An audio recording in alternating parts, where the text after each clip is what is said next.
Ако си над 30, плащаш наем и си казваш само още малко и ще съм готов. Това видео е за теб. Моето име е Митко и прекарвам прекалено много време в мислене за пари и инвестиции. Ако си човек, който иска имот, но все отлага, абонирай се за Митко Инвестира и удари лайк. Ето какво повечето хора не осъзнават. Чакането не е неутрално. То ти струва пари. Реални пари.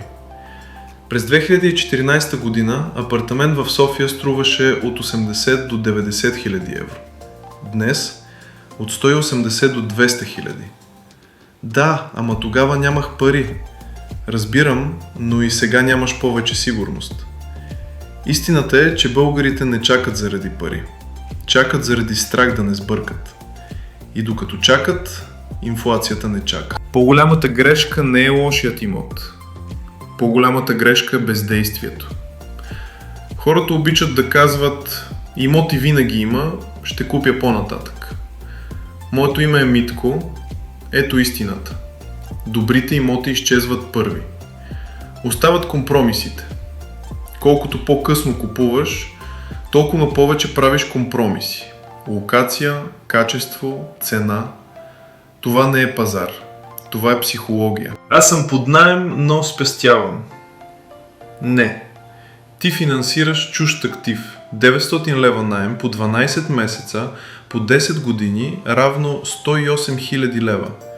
Нищо не остава за теб. Наймът е удобен, а удобството е враг на богатството. Да, ще ти кажа и това. Ако нямаш стабилен доход, нямаш никакъв резерв, купуваш само от ФОМО, тогава не си готов. Но не съм готов не означава чакам без план. Прост отговор. По-малко избори, по-малко страх, по-малко информация. Днес имаме прекалено много мнения и нула яснота.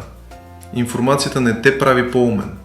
Действието те прави по-богат. Балонът е любима дума на хора без имоти. Да, цените падат, но дългосрочно инфлацията винаги печели.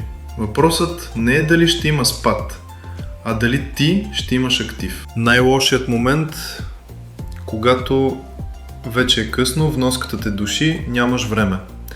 Ранният купувач има време, късният има стрес. Когато паднат, банките затягат, хората се страхуват, ти пак чакаш. Историята се повтаря. Първият имот е стъпало, не дворец. Българите чакат мечтата.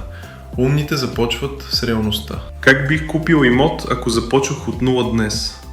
Малък, смислен, ранен, неперфектен.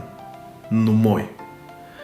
Ако това ти помогна, лайк, сабскрайб за Митко Инвестира и напиши в коментарите къде си заседнал.